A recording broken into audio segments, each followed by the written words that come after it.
Hello everyone, welcome back to my channel.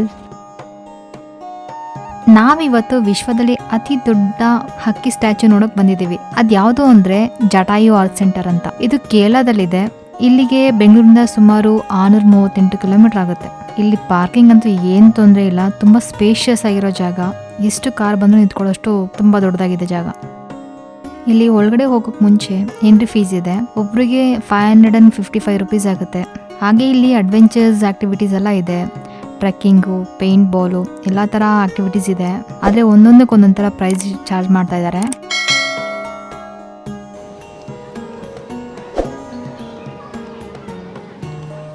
ಇವಾಗ ಒಳಗಡೆ ಹೋಗಿ ನೋಡೋಣ ಬನ್ನಿ ಏನೇನಿದೆ ಅಂತ. ನಾವು ಜಟಾಯಿ ನೋಡಬೇಕು ಅಂತಂದರೆ ಇಲ್ಲಿ ಅವರು ಕೇಬಲ್ ಕಾರಿಂದ ಕರ್ಕೊಂಡು ಹೋಗ್ತಾರೆ. ಆದರೆ ಅದಕ್ಕೆ ಸುಮಾರು 1 ಅವರ್ ಆದರೂ ವೆಯ್ಟ್ ಮಾಡಬೇಕು, ಯಾಕಂದರೆ ತುಂಬ ರಶ್ ಇರುತ್ತೆ. ಅದು ವೀಕೆಂಡ್ ಟೈಮಲ್ಲಂತೂ ನೀವು ಕೇಳೋದೇ ಬೇಡ, ಸಿಕ್ಕಾಪಟ್ಟೆ ಕ್ಯೂ ಇರುತ್ತೆ. ನಾವಂತೂ 1 ಅವರ್ ವೆಯ್ಟ್ ಮಾಡ್ಬಿಟ್ಟು ಹೋದ್ವಿ. ಬಟ್ ಅಂದರೆ ವೇಟಿಂಗ್ ಹಾಲಲ್ಲಿ ಸ್ನ್ಯಾಕ್ಸು, ಊಟ ಎಲ್ಲ ಸಿಗುತ್ತೆ. ಸೊ ಹೇಗೋ ಟೈಮ್ ಪಾಸ್ ಮಾಡ್ಬೋದು. ಸೊ ನಮ್ಮದು 1 ಅವರ್ ವೆಯ್ಟ್ ಆದಮೇಲೆ ನಾವು ಮತ್ತೆ ಕೇಬಲ್ ಕಾರ್ ಹತ್ರ ಹೋಗಿ ಕರ್ಕೊಂಡು ಹೋಗ್ಬಿಡ್ತಾರೆ. ಅಲ್ಲಿಂದ ಸ್ವಲ್ಪ ಕ್ಯೂ ಇರುತ್ತೆ. ನೋಡಿ ನಿಮಗೆ ಕಾಣಿಸುತ್ತೆ ಎಷ್ಟು ಕ್ಯೂ ಇದೆ ಅಂತ.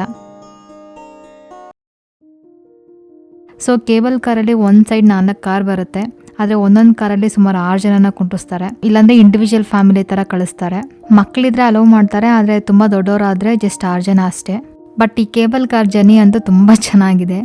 ಮೇಲ್ಗಡೆಯಿಂದ ಅಂತೂ ಅಲ್ಲಿ ಇದೊಂಥರ ಕಾಡಿನ ಮಧ್ಯ ಮಾಡಿರೋದ್ರಿಂದ ನೋಡೋಕ್ಕೆ ತುಂಬ ಚೆನ್ನಾಗಿದೆ ನೇಚರ್ಸು. ನನಗಂತೂ ತುಂಬ ಇಷ್ಟ ಆಯಿತು. ಇಲ್ಲಿ ಮೇಲ್ಗಡೆ ಹೋಗೋದಕ್ಕೆ ಹೆಲಿಕಾಪ್ಟರ್ ಫೆಸಿಲಿಟಿ ಇದೆ ಅಂತ ಹೇಳಿದ್ರು, ಬಟ್ ನಾವು ಹೋದಾಗಿರಲಿಲ್ಲ. ನೀವೇನಾದರೂ ಹೋದಾಗ ಟ್ರೈ ಮಾಡಿ ನೋಡಿ. ನೀವೇನಾದರೂ ಇಲ್ಲಿಗೆ ಪ್ಲ್ಯಾನ್ ಮಾಡಬೇಕು ಅನ್ನೋಂಗಿದ್ರೆ ನವಂಬರಿಂದ ಮಾರ್ಚ್ ಒಳಗಡೆ ಪ್ಲ್ಯಾನ್ ಮಾಡ್ಕೊಳ್ಳಿ.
ಫೈನಲಿ ಬಂದ್ವಿ. ಇನ್ನೋಡಿ ಇದೆ ಜಟಾಯು ಆರ್ಟ್ ಸೆಂಟರ್. ಜಟಾಯು ಅಂದರೆ ಒಂದು ಪಕ್ಷಿ. ಆ ಪಕ್ಷಿ ಮೇಲ್ಗಡೆಯಿಂದ ಬಿದ್ದ ಜಾಗವನ್ನ ಈ ಜಟಾಯು ಆರ್ಟ್ ಸೆಂಟರ್ ಅಂತ ಮಾಡಿದ್ದಾರೆ. ಆಕ್ಚುಲಿ ಇದಕ್ಕೆ ಒಂದು ರಾಮಾಯಣದಲ್ಲಿ ಒಂದು ಕತೆ ಇದೆ.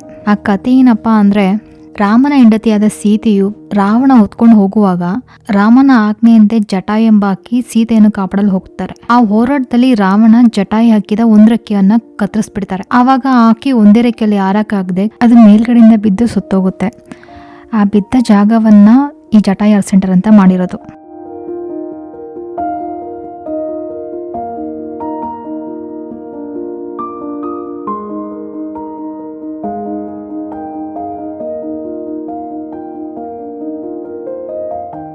ಆ ಹಕ್ಕಿ ಬಿದ್ದ ಶೈಲಿಯಲ್ಲೇ ಇದನ್ನ ಕಲ್ಲಿಂದ ಬಿಲ್ಡ್ ಮಾಡಿದ್ದಾರೆ. ನಿಜವಾಗ್ಲೂ ಹಕ್ಕಿ ತರನೇ ಕಾಣಿಸುತ್ತೆ. ತುಂಬಾ ಚೆನ್ನಾಗಿದೆ. ಒಳ್ಳೆ ಸ್ಕಲ್ಪ್ಚರ್ ಅಂತಾನೆ ಹೇಳ್ಬೋದು. ಈ ಸುತ್ತಮುತ್ತ ಜಾಗ ಕೂಡ ಅಷ್ಟೇ ತುಂಬಾ ಪ್ರಶಾಂತವಾಗಿ ತುಂಬಾ ಚೆನ್ನಾಗಿದೆ. ಒಳ್ಳೆ ಗಾಳಿ ಬೆಳಕು, ಕಾಡಿನ ಮಧ್ಯೆ ಅಂತೂ ತುಂಬಾ ಸೊಗಸಾಗಿದೆ.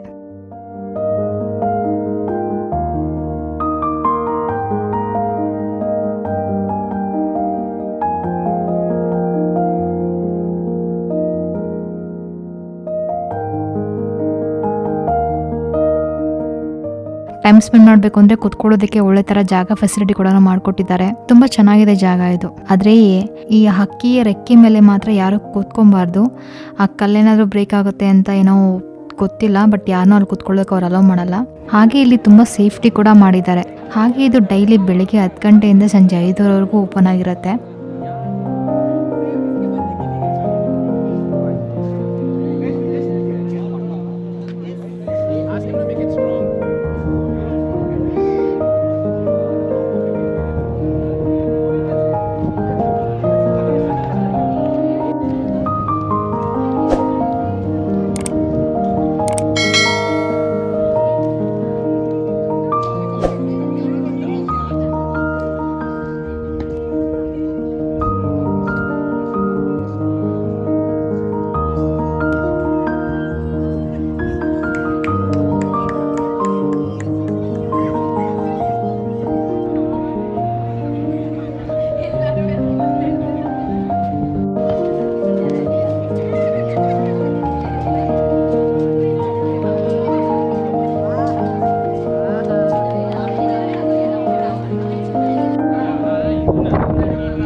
ನಿಮಗೆ ಈ ವಿಡಿಯೋ ಅನ್ನೋದು ಇಷ್ಟ ಆಯಿತು ಅಂದರೆ ದಯವಿಟ್ಟು ಲೈಕ್ ಮಾಡಿ, ಶೇರ್ ಮಾಡಿ, ಸಬ್ಸ್ಕ್ರೈಬ್ ಕೂಡ ಮಾಡಿ. ಕಮೆಂಟ್ಸ್ ಮಾಡೋದು ಮಾತ್ರ ಮರಿಬೇಡಿ. ಅಲ್ಲಿವರೆಗೂ ಬಾಯ್.